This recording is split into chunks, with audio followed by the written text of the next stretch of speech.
नमस्कार साथियों, स्वागत करते हैं आप सभी का हमारे YouTube channel success with you पर। आज के इस वीडियो में 12 और 13 जून का जितना भी महत्वपूर्ण हमारा जो करंट अफेयर्स बन सकता है उसको यहाँ पर हम डिस्कस करने वाले हैं। तो दोस्तों वीडियो में जो है आप लास्ट तक बने रहिएगा।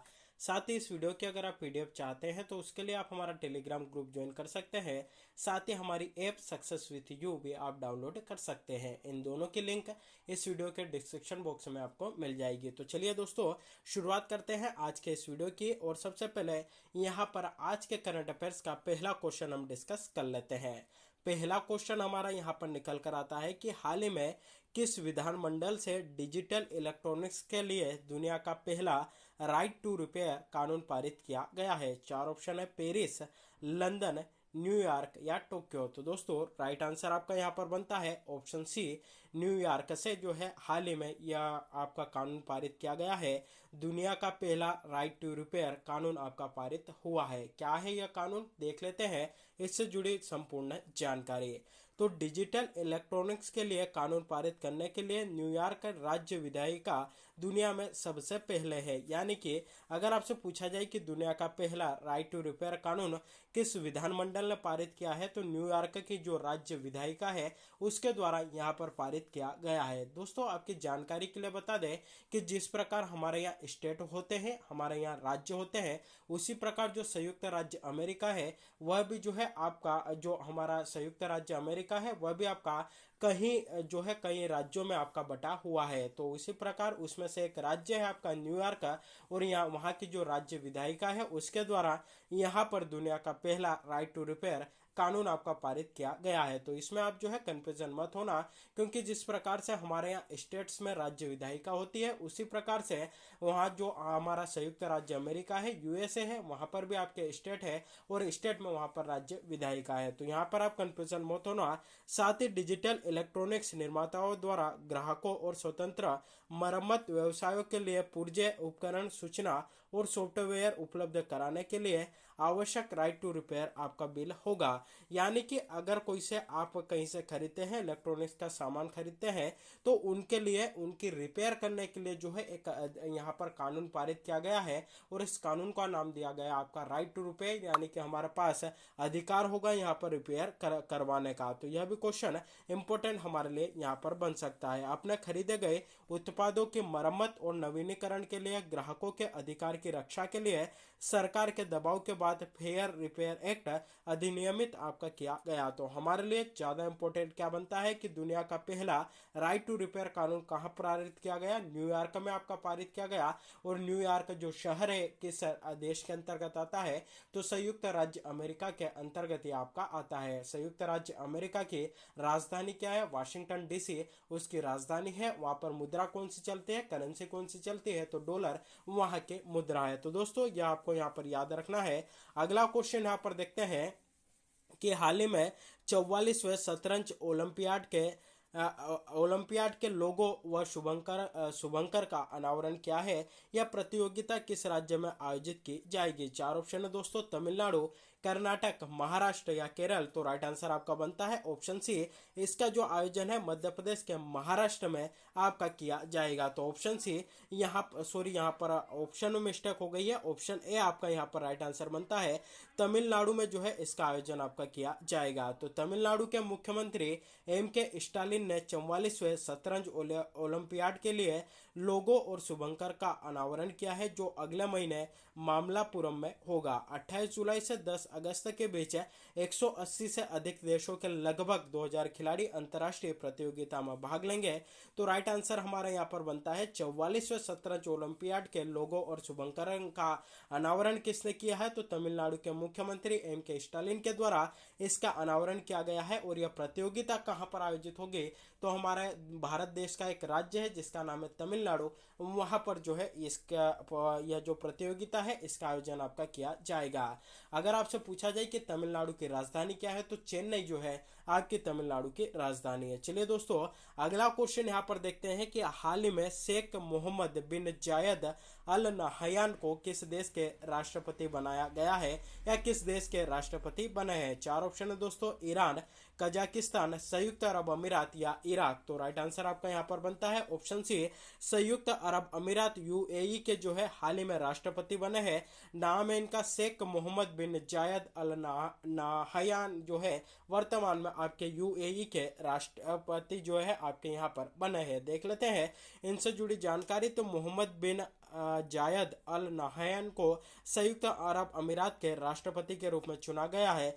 परिषद ने अबू धाबी में मुशर्रफ पैलेस में एक बैठक की, जिसकी अध्यक्षता संयुक्त अरब अमीरात के उपराष्ट्रपति और प्रधानमंत्री और दुबई के शासक शेख मोहम्मद बिन राशिद अल मखतूम ने आपकी की थी। और इसी बैठक में जो है आपके संयुक्त अरब अमीरात के जो राष्ट्रपति किसे बनाया गया है, तो यहाँ पर शेख मोहम्मद बिन जायद को यहाँ पर जो है आपके यूएई के राष्ट्रपति चुना गया है। चलिए दोस्तों, अगला क्वेश्चन यहाँ पर देखते हैं कि हाल ही में ड्रोन नीति को मंजूरी देने वाला देश का पहला राज्य कौन सा बना है। चार ऑप्शन है, तेलंगाना, उत्तराखंड, राजस्थान या हिमाचल प्रदेश। तो राइट आंसर दोस्तों आपका यहाँ पर बनता है ऑप्शन डी, यहाँ पर राइट आंसर बनता है हिमाचल प्रदेश जो है हमारा यहाँ पर राइट आंसर बनता है। तो हिमाचल प्रदेश सरकार ने एक ड्रोन नीति को मंजूरी दे दी है, क्योंकि वह पहाड़ी राज्य में विभिन्न सार्वजनिक सेवाओं के लिए ड्रोन और इसी तरह की तकनीक के उपयोग को सक्षम करना चाहती है। मुख्यमंत्री जयराम ठाकुर ने हिमाचल ड्रोन नीति 2022 को मंजूरी दी है और हिमाचल प्रदेश ड्रोन के सार्वजनिक उपयोग को औपचारिक रूप से स्वीकार करने वाला देश का पहला राज्य आपका बना है। तो सीधा सीधा क्वेश्चन आएगा कि हाल ही में ड्रोन नीति को मंजूरी देने वाला देश का पहला राज्य आपका कौन सा बना है। हिमाचल प्रदेश आपका जो है आपका राज्य बना है। हिमाचल प्रदेश की बात करें, इसकी राजधानी क्या है, इसकी राजधानी जो है आपकी शिमला है। और यहाँ के मुख्यमंत्री कौन है, तो जयराम ठाकुर यहाँ के मुख्यमंत्री है। साथ ही देखिए यहाँ पर बात करें कि हिमाचल प्रदेश के वर्तमान में राज्यपाल कौन है, तो राजेंद्र अलंकर जो है वर्तमान में यहाँ के राज्यपाल है। अगला क्वेश्चन बनेगा कि किस राज्य में भारत का पहला भिक्षु फल उत्पादन अभ्यास शुरू हुआ है। तो राइट आंसर आपका बनता है, इसका जो शुरू हुआ है हिमाचल प्रदेश में इसकी शुरुआत की गई थी। अगला क्वेश्चन बनेगा कि हाल में किस राज्य सरकार ने सामान्य श्रेणी आयोग की स्थापना की है। तो राइट आंसर आपका बनता है हिमाचल प्रदेश सरकार के द्वारा सामान्य श्रेणी आयोग की स्थापना की गई है। अगला क्वेश्चन है, हाल ही में भारत का पहला एलपीजी युक्त और धुआं मुक्त राज्य कौन सा बना है। तो वह भी आपका हिमाचल प्रदेश बना है। तो हिमाचल प्रदेश से जुड़े यह कुछ महत्वपूर्ण जानकारियां आपको यहाँ पर याद रखनी है। चलिए दोस्तों, अगला क्वेश्चन यहाँ पर हम देख लेते हैं कि हाल ही में किस भारतीयों को अंतर्राष्ट्रीय मुद्रा कोष के एशिया प्रशांत विभाग के प्रमुख नियुक्त किया है। चार ऑप्शन है, प्रमोद सावंत, जगदीश मेहता, कृष्ण श्रीनिवास या त्रिदेव शर्मा। तो दोस्तों राइट आंसर आपका यहाँ पर बनता है ऑप्शन सी जो है हमारा यहाँ पर राइट आंसर बनता है कृष्णा श्रीनिवास को हाल ही में जो है आपका अंतर्राष्ट्रीय मुद्रा कोष यानी कि आईएमएफ के एशिया प्रशांत विभाग के प्रमुख जो है इनको नियुक्त किया गया है। तो अंतर्राष्ट्रीय मुद्रा कोष प्रबंध निदेशक क्रिस्टलिना जॉर्जिवा ने 22 जून से भारतीय नागरिक कृष्णा श्रीनिवास को एशिया और प्रशांत विभाग के निदेशक के रूप में नियुक्त करने की घोषणा की है, यानी कि 22 जून से यह अपना कार्यभार संभाल लेंगे। चलिए दोस्तों, अगला क्वेश्चन देखते हैं कि संयुक्त राष्ट्र ग्लोबल कॉम्पैक्ट द्वारा मान्यता प्राप्त करने वाले पहले भारतीय कौन बने हैं। चार ऑप्शन है, रामकृष्ण मुकाविली, ब्रजेश कुमार जोशी, अनुव्रत विश्वास या सुनील भारती मित्तल। तो राइट आंसर दोस्तों यहाँ पर बनता है रामकृष्ण मुकाविली जो है यहाँ पर संयुक्त राष्ट्र ग्लोबल कॉम्पैक्ट द्वारा मान्यता प्राप्त करने वाला पहले भारतीय आपके बन गए हैं। तो चलिए देख लेते हैं इनसे जुड़ी जानकारी। तो दुनिया में पहली बार किसी भारतीयों को संयुक्त राष्ट्र ग्लोबल कॉम्पैक्ट द्वारा जल प्रबंधन के लिए वैश्विक सतत विकास लक्ष्य एसडीजी पानियर नामित जो है किया गया है। संयुक्त राष्ट्र ग्लोबल कॉम्पैक्ट ने 10 नए एसडीजी पानियर्स को नामित किया है, जो कॉर्पोरेट लीडर है, जो मानवाधिकार, पर्यावरण, श्रम और भ्रष्टाचार विरोधी संयुक्त राष्ट्र ग्लोबल कॉम्पैक्ट 10 सिद्धांतों को लागू करके सतत विकास लक्ष्यों को आगे बढ़ाने में उत्कृष्ट है और किस भारतीय को जो है इसमें आपका चुना गया, तो रामकृष्ण मुकाविली को यहाँ पर जो है चुना गया है। तो ऑप्शन है हमारा यहाँ पर राइट आंसर बनता है। चलिए दोस्तों अगला क्वेश्चन यहाँ पर देखते हैं कि जून 2022 में कौन सा देश विशेष आसियान भारत विदेश मंत्रियों की बैठक की मेजबानी करने जा रहा है। चार ऑप्शन है थाईलैंड, इंडोनेशिया, वियतनाम या फिर भारत। तो दोस्तों राइट आंसर यहाँ पर बनता है हमारा भारत जून 2022 में विशेष आसियान भारत विदेश मंत्रियों की बैठक की मेजबानी करने जा रहा है। देख लेते हैं इनसे जुड़ी कुछ महत्वपूर्ण जानकारी। तो भारत 16 और 17 जून 2022 को विशेष आसियान भारत विदेश मंत्रियों की बैठक की मेजबानी करेगा। नई दिल्ली में भारत द्वारा आयोजित यह पहली बैठक होगी और यह आसियान के साथ भारत के संबंधों की 30वीं वर्षगांठ को चिन्हित करेगी। बैठक में विदेश मंत्री एस जयशंकर आसियान के मंत्री शामिल होंगे।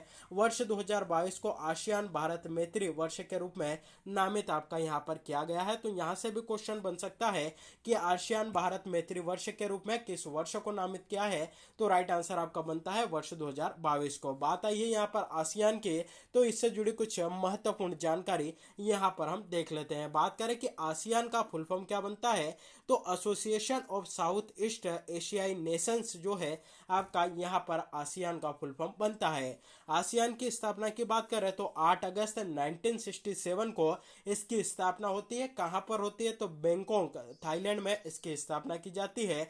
वर्तमान में इस संगठन के 10 स्थायी सदस्य हैं। इसके मुख्यालय की बात करें तो इसका मुख्यालय जकार्ता इंडोनेशिया में है और जुलाई 23 जुलाई 1996 को आसियान ने भारत को सलाहकार देश का दर्जा दिया था। यानी कि अगर आपसे पूछा जाए कि आसियान अभी जो है आसियान जो भारत है आसियान का सदस्य है अथवा नहीं, तो हमारा राइट आंसर बनेगा वह जो है उसका सदस्य नहीं है, किंतु वह जो है उसका सलाहकार देश है। और इसका दर्जा इसको कब दिया गया, तो 23 जुलाई 1996 को इसका जो है आपका दर्जा यहाँ पर दिया गया था। और आसियान के अंतर्गत शामिल 10 देश कौन कौन से हैं, तो मैप में देख सकते हैं फिलीपींस, ब्रुनेई, इंडोनेशिया, मलेशिया, आपका साथ ही Cambodia, Vietnam, Laos, Myanmar, Thailand और यहाँ पर सिंगापुर। ये जो है आपके 10 देश है जो कि आपके आसियान के यहाँ पर सदस्य देश है। तो यह भी हमारे लिए यहाँ पर इम्पोर्टेंट बन जाता है। चलिए दोस्तों अगला क्वेश्चन यहाँ पर देखते हैं कि फिंच रेटिंग्स ने वित्त वर्ष 2023 में भारत की जीडीपी वृद्धि कितने प्रतिशत पर मजबूत रहने का अनुमान लगाया है। चार ऑप्शन है 7.4, 7.6, 7.8 या 8.0। तो दोस्तों राइट आंसर यहाँ पर आपका बनता है ऑप्शन सी, 7.8 जो है यहाँ पर रहने का अनुमान लगाया है। फिंच रेटिंग से है उसने वित्त वर्ष 2023 में भारत की जीडीपी वृद्धि कितने प्रतिशत पर जो है होने का अनुमान लगाया है।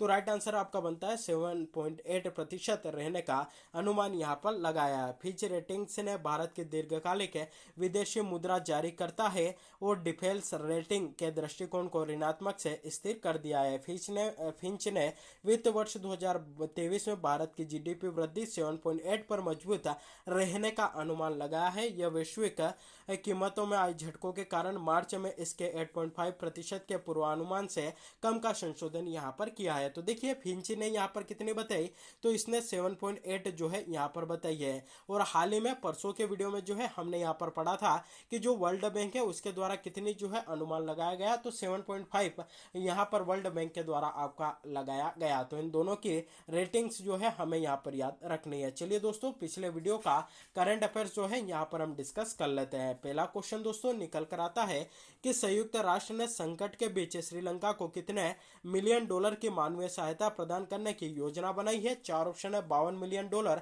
50 मिलियन डॉलर, 48 मिलियन डॉलर या फिर 45 मिलियन डॉलर। तो राइट आंसर आपका बनता है दोस्तों ऑप्शन सी, 48 मिलियन डॉलर की जो है यहाँ पर सहायता आपकी की है। अगला क्वेश्चन है किस राज्य सरकार ने राज्य के शानदार समुद्र तटों पर निगरानी रखने के लिए बीच विजिल ऐप लॉन्च किया है। तो राइट आंसर आपका बनता है गोवा सरकार के द्वारा, गोवा राज्य सरकार के द्वारा इसको आपका लॉन्च किया गया है। गोवा के अगर हम यहाँ पर मुख्यमंत्री की बात करें तो प्रमोद सावंत वर्तमान में यहाँ के जो है आपके मुख्यमंत्री है। साथ ही अगर आपसे यहाँ पर पूछा जाए कि गोवा की राजधानी क्या है तो पणजी जो है गोवा की राजधानी है। चलिए दोस्तों अगला क्वेश्चन यहाँ पर देखते हैं कि विश्व की पहली फिशिंग कैट की जनगणना किस झील में की गई थी। तो राइट आंसर आपका बनता है चिल्का झील में, ऑप्शन डी यहाँ पर राइट आंसर बनता है। और चिल्का झील कहाँ पर है तो ये आपकी जो है उड़ीसा में स्थित है। साथ ही अगर आपसे पूछा जाए कि देश की लेगुन झीलों में से एक कौन सी है तो आपकी चिल्का झील है। वहीं अगर आपसे पूछा जाए कि खारे पानी की सबसे बड़ी भारत की झील आपकी कौन सी है तो सांबर झील है, जो कि आपके राजस्थान में स्थित है। मीठी झील कौन सी है तो आपके जम्मू कश्मीर में स्थित जो झील है वह जो है आपके सबसे मीठे पानी की झील है हमारे भारत की। चलिए अगला क्वेश्चन जो है यहाँ पर हम देख लेते हैं। उसके पहले देखिए भारत की सबसे बड़ी खारे पानी की झील सांबर झील राजस्थान में है। उलर झील सबसे बड़ी मीठे पानी की झील जम्मू कश्मीर में है। भारत की सबसे बड़ी कृत्रिम झील गोविंद सागर जो कि आपके पंजाब में है। और भारत की सबसे बड़ी लेगुन झील कौन सी है चिल्का झील जो कि आपके उड़ीसा में है। और लोकटक झील कौन सी है तो लोकटक झील आपके कहाँ पर स्थित है तो यह मणिपुर में स्थित है। चलिए दोस्तों अगला क्वेश्चन देखते हैं कि विश्व बैंक ने वित्तीय वर्ष 2022-23 के लिए भारत के आर्थिक विकास के अनुमान को घटाकर कितना कर दिया है। तो राइट आंसर आपका बनता है ऑप्शन है 7.5% जो है इनके द्वारा यहाँ पर इसको कर दिया है। चलिए दोस्तों अगला क्वेश्चन यहाँ पर देखते हैं कि हाल ही में कौन आयरन मैन ट्राइथोलन को पूरा करने वाले पहले भारतीय रेलवे अधिकारी बने हैं। चार ऑप्शन है रजनीश कुमार, हामिद अंसारी, श्रेयस जी होसूर या अरविंद सिंह। तो राइट आंसर आपका यहाँ पर बनता है ऑप्शन सी श्रेयस जी होसूर हाल ही में आयरन मैन ट्राइथाइलन को पूरा करने वाला पहले भारतीय रेलवे अधिकारी जो है आपके यहाँ पर बने हैं। चलिए दोस्तों यहाँ पर जो है हम आपको हमारी ऐप से रिलेटेड कुछ जानकारी यहाँ पर बताना चाहेंगे कि हमारी जो ऐप है सक्सेस विथ यू उस पर जो है आपके लिए बहुत कुछ उपलब्ध है जो कि आपके आने वाले एग्जाम में हेल्प करेगा। तो दोस्तों अगर आप मध्य प्रदेश जिला न्यायालय ग्रेड सहायक 3 की जो तैयारी कर रहे हैं या फिर स्टेनो मुख्य परीक्षा की तैयारी कर रहे हैं तो आपके लिए बहुत ही शानदार जो है डिक्टेशन कोर्स हमारी इस ऐप पर उपलब्ध है। साथ ही जो है आपकी सभी स्पीड की डिक्टेशन, मैटर की पीडीएफ और वर्ष 2015 और 17 में बोली गई डिक्टेशन की कॉपियां भी जो है हमारी ऐप पर यहाँ पर उपलब्ध है। तो अगर आप इस एग्जाम की तैयारी कर रहे हैं तो आप हमारा यह जो ऐप है सक्सेस विथ यू डाउनलोड कर सकते हैं और जो है अपनी तैयारी को और मजबूती यहाँ पर प्रदान कर सकते हैं। साथ ही दोस्तों अगर आप यहाँ पर सीपीसीटी एग्जाम की तैयारी कर रहे हैं तो उससे संबंधित भी सभी नोट्स जो है हमारी इस ऐप पर आपके लिए उपलब्ध है और जो है इससे संबंधित टेस्ट सीरीज भी हमारे इस ऐप पर उपलब्ध है। तो अगर आप जो है यहाँ पर तैयारी कर रहे हैं इन दोनों एग्जाम की तो इस ऐप को जो है आप प्ले स्टोर से भी डाउनलोड कर सकते हैं। साथ ही इसकी जो लिंक है इस वीडियो के डिस्क्रिप्शन बॉक्स में भी आपको दी गई है तो वहां से भी आप डाउनलोड कर सकते हैं। चलिए दोस्तों अगला क्वेश्चन देख लेते हैं कि जून 2022 में चौथे राज्य सुरक्षा खाद्य सूचकांक में कौन सा राज्य शीर्ष पर रहा है। चार ऑप्शन है उत्तर प्रदेश, त्रिपुरा, तमिलनाडु या हिमाचल प्रदेश। तो दोस्तों राइट आंसर आपका बनता है ऑप्शन सी तमिलनाडु जो है यहाँ पर हमारा राइट आंसर बन जाता है। चलिए दोस्तों अगला क्वेश्चन देखते हैं जून 2022 को महिलाओं की 10 metre air rifle standing SH10 में पैरा शूटिंग विश्व कप में किसने स्वर्ण पदक जीता है। तो राइट आंसर आपका यहाँ पर बनता है ऑप्शन डी अवनी लेखरा के द्वारा यहाँ पर जो है स्वर्ण पदक आपका जीता गया है। चलिए दोस्तों अगला क्वेश्चन है कि फोर्ब्स की रियल टाइम बिलियनेयर्स लिस्ट के अनुसार दुनिया भर के सबसे अमीर व्यक्तियों की सूची में दुनिया के शीर्ष 10 सबसे बड़े अमीर व्यक्तियों की सूची में मुकेश अंबानी का स्थान क्या है। तो राइट आंसर आपका बनता है मुकेश अंबानी जो है इस लिस्ट में आपके 6वें स्थान पर है। चलिए दोस्तों पिछले वीडियो में जो आपसे यहाँ पर क्वेश्चन पूछा था वह था कि विश्व बैंक ने वित्तीय वर्ष 2022-23 के लिए भारत के आर्थिक विकास के अनुमान को घटाकर कितना कर दिया है। चार ऑप्शन है 7.5%, 5.5%, 6.5% या 4.5%। तो राइट आंसर आपका बनता है ऑप्शन है ए 7.5%। इसको जो है आपका यहाँ पर कर दिया है और इसका राइट आंसर यहाँ पर भारती चौहान और बबलू साहा के द्वारा जो है इन दोनों के द्वारा यहाँ पर जो है इसका राइट आंसर दिया गया है। चलिए दोस्तों, आज के लिए प्रश्न जिसका जवाब आप सभी को हमें यहाँ पर कमेंट करके बताना है। क्वेश्चन है कि विश्व की पहली फिशिंग कैट की जनगणना किस झील में की गई थी। चार ऑप्शन है दोस्तों, टिटिकाका झील, वान झील, वुलर झील या चिल्का झील। तो दोस्तों इसका जो भी राइट आंसर बनता हो, जो भी सही जवाब बनता हो, आप सभी को हमें यहाँ पर कमेंट करके बताना है। और जिसका आंसर यहाँ पर राइट आएगा, आज आज जिस प्रकार इस वीडियो में उनके नाम जो है उनके आंसर के साथ मेंशन किए गए हैं, कल के वीडियो में भी जो है उनके आंसर्स जो है उनके नाम के साथ हमारे द्वारा यहाँ पर मेंशन किए जाएंगे। तो दोस्तों यह था हमारे आज के करंट अफेयर्स का सेशन। वीडियो अच्छा लगा हो तो वीडियो को अधिक से अधिक लोगों तक शेयर करिएगा, वीडियो को लाइक करिएगा और चैनल पर अगर आप पहली बार विजिट कर रहे हैं तो चैनल को सब्सक्राइब भी जरूर करिएगा, बेल नोटिफिकेशन को प्रेस करके रखिएगा ताकि जब भी वीडियो अपलोड हो आप तक जो है इसकी नोटिफिकेशन पहुंच जाए। तो आज के लिए बस इतना ही, मिलते हैं अगले वीडियो में, तब तक के लिए जय हिंद।